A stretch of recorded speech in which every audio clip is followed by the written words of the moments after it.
종교의 평신도들이 주축이 된 기도회가 서울 광화문 광장에서 열렸습니다. 이번 기도회는 종교개혁 500주년 올 한 해를 마무리하며 오직 말씀으로 나부터 회개와 기도를 하자는 취지로 마련됐습니다. 최근 아프리카 리비아에서 난민들을 경매하는 노예 시장이 세상에 알려지면서 전 세계가 큰 충격에 빠졌습니다. 인권 유린을 근절하기 위해 루안다는 위기에 처한 난민들을 최대 3만 명까지 수용하겠다고 밝혔습니다. 2017년 교계 이슈를 분야별로 정리합니다. 차별과 혐오 논란으로 점철됐던 한국 사회의 문제가 한국교회에도 그대로 투영됐던 올해 교계에는 동성애와 낙태죄 폐지 등 생명윤리에 관한 논란이 끊이지 않았습니다. 여러분 안녕하십니까? 문강원 목사입니다. 국내 곳곳에서 다양한 성탄절을 보냈습니다. 그중에 가장 슬프고 안타까웠던 것은 제천 화재 사고로 가족들을 떠나보낸 분들과 성탄절에 관한 모든 것을 금지시킨 중국의 크리스마스였습니다. 특별히 중국은 올해 10월 시진핑 주석이 중국 문명의 위대한 부활을 천명한 이후에 방송에서도 일체 성탄절 관련 보도가 사라졌고 거리의 대형 성탄 트리를 무너뜨리는 영상이 인터넷을 통해서 확산되기도 했는데요. 주님의 국률이 필요한 곳이 너무나 많이 있습니다. 2017년 남은 시간 그리고 새해에는 큰 슬픔에 빠져있는 이웃들과 종교적 박해로 어둠이 깊어가는 곳마다 우리와 함께 하시는 임마누엘의 주님이 함께 하시길 간절히 기도합니다. 첫 순서로 교계 뉴스부터 전해드립니다. 지난 21일 저녁 서울 중심부에 위치한 광화문 광장에서 뜨거운 기도와 성경 말씀이 울려 퍼졌습니다. 나라와 민족, 한국 교회를 위해 눈물로 기도한 참석자들은 추위를 잊은 채 은혜의 시간을 가졌습니다. 조홍현 기자가 보도합니다. 한겨울 저녁 광화문 광장, 추위에도 아랑곳하지 않고 사람들이 옹기종기 모이기 시작합니다. 기도의 문을 열며 바이올린으로 연주된 찬양은 함께한 사람들의 마음을 녹입니다. 세 군데로 세워진 스크린 화면에는 성경 구절이 투사되며 말씀이 선포되기 시작합니다. 광화문 광장을 찾은 성도들은 성경 말씀을 함께 읽은 후 나라와 민족, 한국교회를 위해 기도했습니다. 이번 기도회는 GNM 글로벌 문화재단 문혜란 대표의 주관으로 열리며 기도회 순서는 올해 제작 완료된 드라마 바이블을 활용해 진행됐습니다. 특히 드라마 바이블 성우로 참여했던 배우들이 단에 올라와 직접 시편 119편 말씀을 읽으며 함께 말씀의 회복을 염원하기도 했습니다. 이번 기도회에 참석한 성도들은 회개와 회복의 마음을 품고 연말연시 서울 한복판에 나와 기도할 수 있음을 감사했습니다. 나라를 위해서 기도했고요. 이런 좋은 모임이 있어서 또 이렇게 기도를 자꾸 하나님께 드리면 하나님께서 이 땅을 고치실 거라고 믿기 때문에 너무 감사했어요. 기도를 마친 후 참석자들은 함께 찬양을 부르며 하나님께서 우리와 함께 하심으로 새날을 맞이할 수 있길 기대했습니다. 한 해를 마무리하며 진행된 성경 말씀과 함께한 기도회는 오직 말씀으로 나부터 회개와 기도라는 주제로 진행되며 연말연시 시즌 새 마음, 새 뜻을 다짐하는 시간이 됐습니다. C채널 뉴스 조홍현입니다. 이어서 그 밖의 교계 소식 전해드립니다. 한국교회 봉사단이 지난 23일 용산구 쪽방촌 일대에서 동자동 주민과 함께하는 2017 성탄절 사랑 나누기 음악회를 개최했습니다. 이날 음악회는 쪽방촌 주민 400여 명이 참여한 가운데 진행됐으며 은평 성결교회 어린이 중창단의 캐롤송과 청년들의 워십 댄스, 민요 메들리 등의 공연으로 꾸며졌습니다. 다일 공동체가 소외된 이웃과 함께하는 30번째 거리 성탄 예배를 드렸습니다. 노숙인, 무위탁 노인과 자원봉사자 등 2,500여 명이 참석한 가운데 진행된 이번 예배는 다일 공동체, 문화체육관광부, 한국기독교교회협의회 공동 주관으로 개최됐습니다.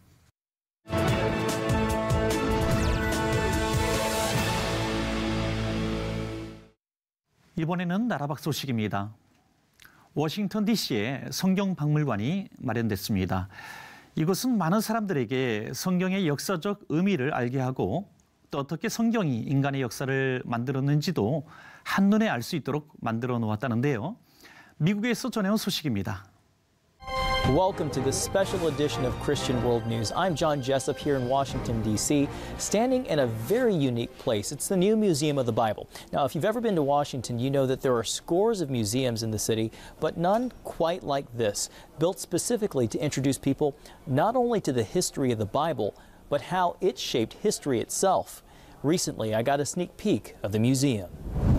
Walk past the bronze gates and into the grand lobby, and the very first thing you'll see is this 140-foot-long digital LED display boasting a breathtaking, rotating, colorful pictorial canopy.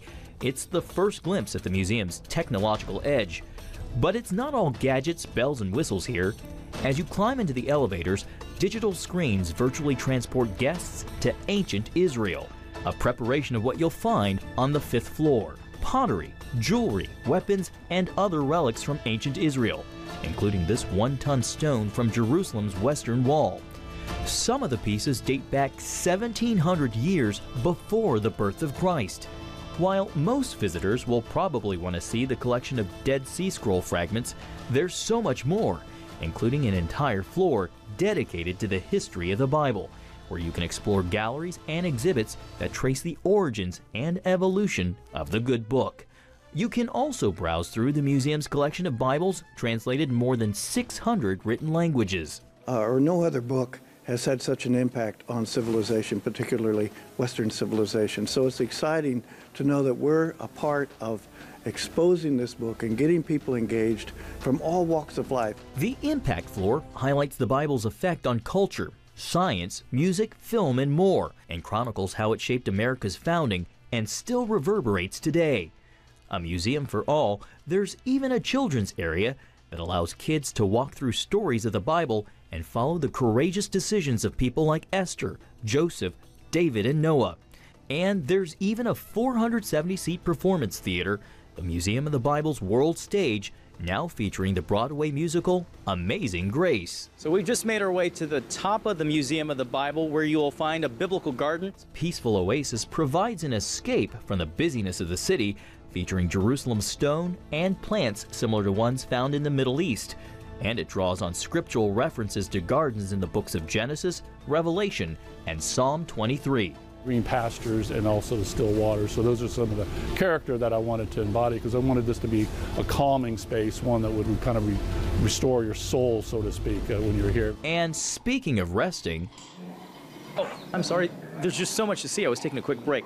On this floor, it's the narrative floor, where you get to see what it was like for people to live during the time. So here, you'll get to see, experience, and even hear the sounds of what people in the first century in Nazareth experienced. The museum has taken a decidedly non-sectarian approach, saying its mission is to help people engage with the Bible and bring its rich stories to life.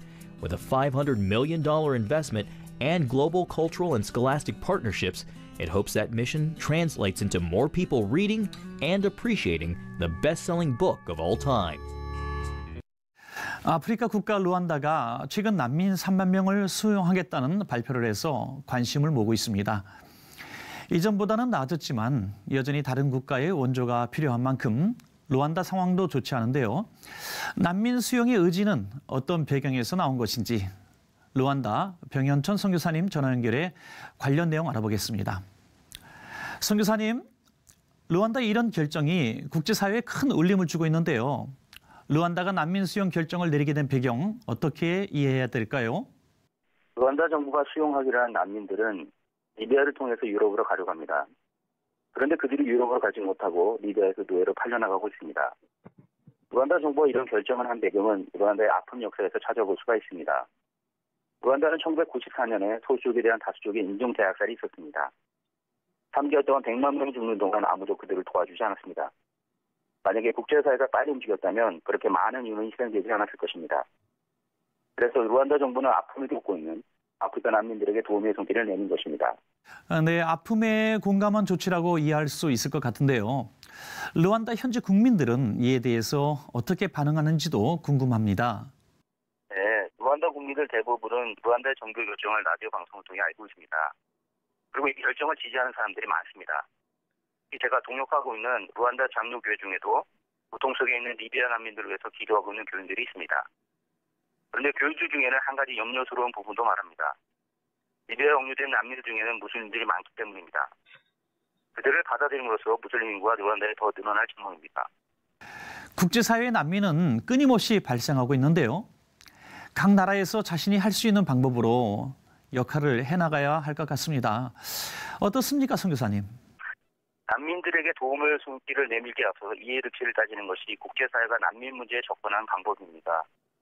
그렇게 해서는 난민 문제는 해결될 수가 없습니다. 이해득실 따지기보다는 내 자신의 일처럼 난민을 대하고 그들을 돕기에 힘써야 합니다. 난민 문제에 대해 관심을 갖고 기도해 주시면 감사하겠습니다. 네, 지금도 끊임없이 발생하는 난민 문제, 선교사님 말씀대로 이웃을 섬기는 자세로 이 문제를 풀어나가고 기도해야 되겠습니다. 선교사님 말씀 감사합니다. 네, 감사합니다.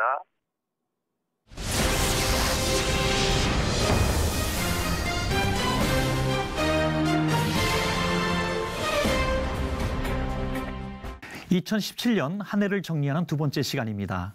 오늘은 동성애와 낙태, 통일에 관련된 사회 이슈들을 짚어보겠습니다. 김보림 기자 나와 있습니다. 안녕하십니까? 안녕하십니까? 네, 반갑습니다. 먼저 2017년 교계에서 가장 뜨거웠던 사회적 이슈라고 한다면 동성애 문제 아니겠습니까? 어떻게 보셨습니까? 네, 그렇습니다. 2017 한국 사회 동성애 찬반 논란이 헌법 개정 논란으로 확대되면서 교계에도 큰 영향을 미쳤던 한 해였습니다. 지난 1월부터 활동을 개시한 국회 헌법개정특별위원회가 동성애와 동성결혼 합법화를 시도했습니다. 이로 인해 교계에서는 이를 대응하기 위한 반대 운동을 펼쳤는데요. 대한예수교 장로회 합동과 통합, 기독교 대한감리회 등 주요 교단 대표들은 헌법 개정을 막기 위해 하나로 연합해 헌법 개정안에 동성애와 동성결혼 합법화 문구가 들어가지 않도록 교단장 차원에서 성명서를 발표하기도 했습니다. 네, 교계를 중심으로 실시된 동성애 반대 운동들 많았을 텐데요. 한번 짚어주시죠. 네, 먼저 동성애 하면 가장 먼저 떠오르는 퀴어 문화 축제가 올해에도 서울 광장에서 자행됐습니다. 서울시가 3년 연속으로 이 축제를 서울 광장에서 열리도록 허가를 해주고 있는데요. 이를 막기 위해 한국교회가 다각도로 정말 많은 노력을 펼쳤습니다. 먼저 퀴어 축제가 서울 광장에서 개최되는 것을 막기 위해 서울 광장의 사용을 허가제로 변경하자는 서명운동을 전국적으로 실시했고요. 한국교회 동성애대책협의회에서는 퀴어 문화 축제와는 대조되는 제1회 생명가정효 국제대회를 개최하는 등 퀴어 문화 축제 개최를 막고 동성애를 저지하기 위한 노력을 했습니다. 그러나 교계의 이런 노력에도 불구하고 7월 14일과 15일 이틀간 퀴어 문화 축제가 개최됐으며 또 이 동성애 축제가 대구와 부산 등 전국적으로 확산됐습니다. 그러나 한편에서는 퀴어 문화 축제를 통해 오히려 동성애의 실태가 적나라하게 드러나고 있다는 의견이 제기되기도 했습니다. 네, 사실 동성애 하면 일반 국민들은 퀴어 문화 축제를 통해서 동성애 문제를 이렇게 접하고 있는데요. 여전히 동성애 퀴어 문화 축제가 진행되고 있습니다. 올해는 어땠나요? 네, 이번 축제 역시 참가자들이 서울 광장에서 흡연을 하는 등 불법이 난무했고요. 그리고 음란 수위는 더 고조됐습니다. 축제가 열리는 내내 시민들은 이를 그냥 지켜봐야 했는데요. 또 국가기관으로서는 처음으로 국가인권위원회가 축제에 참석해 홍보 부스를 마련하기도 했습니다. 또 주한 미국 대사관에서 퀴어 축제를 지지한다는 무지개 깃발을 내걸어 교계로부터 규탄을 받기도 했고요. 퀴어 축제가 개최되는 15일 서울 대한문 광장에는 한국기독교총연합회와 한국교회연합 등 기독교 단체들과 대한예수교 장로회 합동과 통합 등 주요 교단들의 총회장들이 그리고 또 1만여 명의 시민들이 동성애 퀴어 축제 반대 국민대회를 개최해 동성애 반대 집회를 열었습니다. 네, 그렇군요. 교계를 비롯해서 이렇게 많은 국민들이 반대 의사를 표현했어도 불구하고 퀴어 문화 축제가 이렇게 진행되는 것은 광장 이용 조례가 문제가 된다고 합니다. 어떻게 보셨습니까? 네, 맞습니다. 이에 교계는 신고만 하면 누구나 사용이 가능한 서울광장 사용 여부를 신고제에서 허가제로 바꾸자는 성명을 진행했는데요. 9만 명이 넘는 시민들의 반대 성명에도 불구하고 서울시의 최종 허가로 퀴어 문화 축제가 개최됐다는 것을 문제 삼으며 서울시에게 책임과 의무를 가중시키기 위해 성명운동을 진행했습니다. 이 운동을 지속적으로 진행하며 내년 2018년에도 서울 광장에서 음란과 불법이 자행되는 퀴어 문화 축제가 열리는 것을 막기 위한 활동을 이어나갈 것이며 한국교회 성도들의 참여를 독려하기도 했습니다. 네, 소중한 가정을 지키고 또 우리 자라나는 청소년들을 위해서라도 이 퀴어 문화 축제 꼭 저지해야 되겠습니다. 금년에도 교단적 차원으로 이 동성애에 정말 적극적으로 대처한 것으로 알고 있는데요. 교단적 대응들을 좀 소개해 주시죠. 네, 정기총회를 통해 한국교회 주요 교단들이 동성애 반대를 결의하고 나섰습니다. 이들은 동성애를 지지 옹호하는 이들에 대해 신학교 입학을 불허하는 등 이들이 요청하는 예배를 거부할 수 있도록 하는 동성애 활동에 철퇴를 내렸습니다.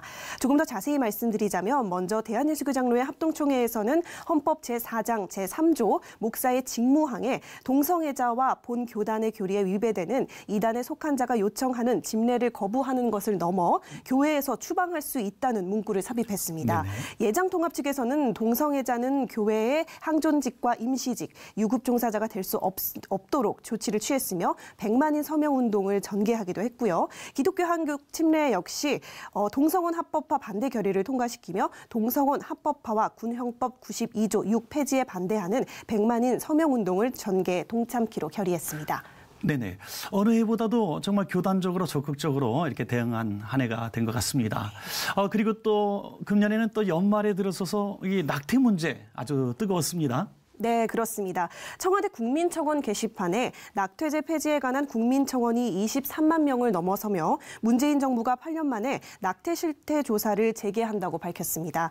이에 따라 조국 민정수석이 지난달 26일입니다. 낙태죄 폐지 국민청원에 대한 동영상 답변에서 내년 임신 중절 상태 실태 조사를 실시해 현황과 사유를 정확하게 파악하겠다고 전했는데요. 논의를 공론화하겠다고 밝힌 것에 대해 기독교계는 건전한 공론화는 환영한다고 밝히며 합법화로 미리 결론을 내놓고 사회적 합의 과정만 진행한다는 건 곤란하다는 경계심을 나타내기도 했습니다. 네. 또 그런가 하면 올해는 한랄 도축장이 충남 부여에서 건립될 뻔했습니다. 네, 맞습니다. 7월 충청남도 부여군 구룡면 동방리에서 한랄 도축장 건립 사업을 추진하려는 움직임이 있었는데요. 이에 부여군 기독교연합회 주축으로 충남기독교총연합회와 범시민연대 등 부여 한랄 도축장 반대 범시민연구가 구성돼 부여군청 앞에서 반대 기자회견을 열고 한랄 도축장 건립에 대한 반발에 나섰습니다. 부여군 기독교연합회 유기종 회장은 한랄 도축장 건립은 무슬림 대거 유입과 이슬람 의식 전파로 이어질 것을 지적했습니다. 이렇게 교계 끊임없는 반대 운동과 농림축산식품부의 사업 지원 취소 결정으로 부여에서 한랄 도축장 건립은 사실상 자초되며 일단락됐습니다. 또 총회 차원에서도 대한예수교 장로회 합동총회가 부여군 한랄 푸드 도축장에 대한 교단적으로 대응에 나섰습니다. 모두 7차례 걸쳐 이슬람과 기독교 무엇이 다른가를 주제로 수도권과 권역별에서 이슬람 아카데미를 개최했습니다. 이렇게 교계를 중심으로 개최된 한랄 도축장 건립 반대 운동이 전국적으로 확산되기도 했습니다. 네, 또 그런가 하면은 문재인 정부 출범 이후에 잔류형 사립고등학교 그리고 대안학교가 존폐 위기를 맞이했었죠. 네, 맞습니다. 자율형 사립고등학교에서 다음 세대를 기독교 교육으로 양육할 수 있기 때문에 이 현안이 교계에서 굉장히 중요했습니다. 현재 문재인 정부는 국정과제이기도 하며 입시 경쟁과 학교 서열화를 완화시키기 위해 외고, 국제고, 자사고의 일반고 전환을 추진 중입니다. 교육부가 자발적으로 이 일반고로 전환한 학교에 대해 재정 지원을 하겠다는 정책을 내세우기도 한 상태고요. 그러나 기독교 학교 교육 연구소를 비롯한 기독사학단체들을 이를 반대하고 나섰습니다. 기독교학교 교육연구소 박상진 소장은 국가가 교육의 주체가 돼 교육 전반을 통제하겠다는 것을 문제 삼았습니다. 부모와 교사, 개별 학교의 자율성을 무시하거나 제한하는 것은 민주주의 교육보다는 전체주의 교육으로 나아갈 위험성을 내포하고 있다는 것인데요. 또 응급조치처럼 처방된 자율성이 제한되는 정책에 대해 우려를 표명하기도 했습니다. 네네. 문재인 정부의 통일 관련 분야 또 짚어주시죠. 네, 문재인 정부의 출범 후 얼어붙었던 방북 사업에 모처럼 파란불이 켜졌습니다. 네. 통일부가 북한과의 종교 교류를 위한 민간단체의 방북을 대거 승인한 것인데요. 지난 6월 2일입니다. 북한 주민 접촉이 승인된 단체로는 한국기독교연합사업 유지재단과 한국종교인 평화회의, 평화삼천 등 6곳입니다. 한국기독교연합사업 유지재단은 한국기독교교회협의회가 선교 사업을 위해 등록한 단체고요. 그리고 또 한국종교인 평화회의에서는 NCCK 김영주 직전 총무가 대표를 맡고 있습니다. 네, 그렇군요. 어느 정권보다도 이렇게 민간단체 또 교계에 방북 허용을 했다는 얘기인데요. 이로 인해서 정말 대북관계 물꼬가 터졌나요? 네, 새 정부 출범 이후 여러 대북 인도적 지원 단체들이 대북 접촉을 계속 추진했습니다. 네. 그러나 북한의 무대응으로 별다른 성과를 얻어내지 못했습니다. 그렇지만 문재인 정부는 북한의 무대응과 핵미사일 갈등 속에서도 지난 9월 14일입니다. 국제기구를 통해 $800만 상당의 인도적 지원 의사를 밝히고 9월 21일 이를 의결했습니다. 집행이 미루어지고 있는 실정이지만 우리 정부는 끊임없이 북한과의 접촉을 시도하고 있는 상태고요. 그러나 허공에 울려 퍼지는 메아리처럼 북한 당국으로부터 그 어떤 뚜렷한 반응도 얻어내지 못하고 있습니다. 네, 그렇군요. 정말 손바닥도 마주쳐야 이렇게 소리가 나지 않습니까? 네. 문재인 대통령의 남북관계 개선 의지를 이렇게 표현했지만은 북한에서 이에 부합하는 제스처가 없었던 것 같습니다. 네, 그렇습니다. 그렇지만 문 대통령은 7월 6일 베를린 선언, 8월 15일 광복절 경축사, 9월 22일 유엔 총회 기조연설 등을 통해 북한의 붕괴를 원하지 않고 흡수 통일을 추진하지 않을 것이며 인위적 통일을 추구하지 않을 것이라고 말했습니다. 통일은 민족 공동체 구성원의 합의에 의해 평화적, 민주적 방식을 취할 것이며 북한이 남북 합의 이행을 약속하면 대북 정책이 바뀌지 않도록 국회 의결을 통한 합의를 하고 제도화한다는 북한 그 대북 방향을 천명했는데요. 이렇게 끊임없이 관계를 개선시키기 위해서 노력을 했던 모습이 엿보였습니다. 이에 따라 한국 교회 내에서도 평화 통일을 준비하기 위해 기도회와 세미나가 잇따라 열리는 등 평화 통일을 준비하는 모습이 비춰지던 한 해이기도 했습니다. 네, 그렇군요. 평화 통일 우리 국민의 소원 아니겠습니까? 맞습니다. 지금은 어렵지만 그리고 소망을 붙들고 우리가 더 기도해야 되겠습니다. 네. 김보린 기자 수고하셨습니다. 네, 감사합니다.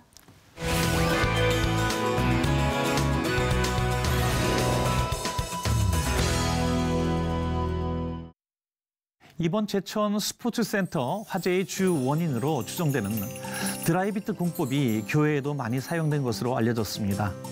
화재는 물론이고 사람들이 많이 모이는 곳의 안전관리 더욱더 철저히 해야 되겠습니다. 시채널 매거진 굿데이는 여러분이 함께하는 방송입니다. 아래 전화번호와 이메일로 언제든지 연락 주시기 바라고요. 인터넷을 통해서도 저희 방송을 다시 보실 수 있습니다.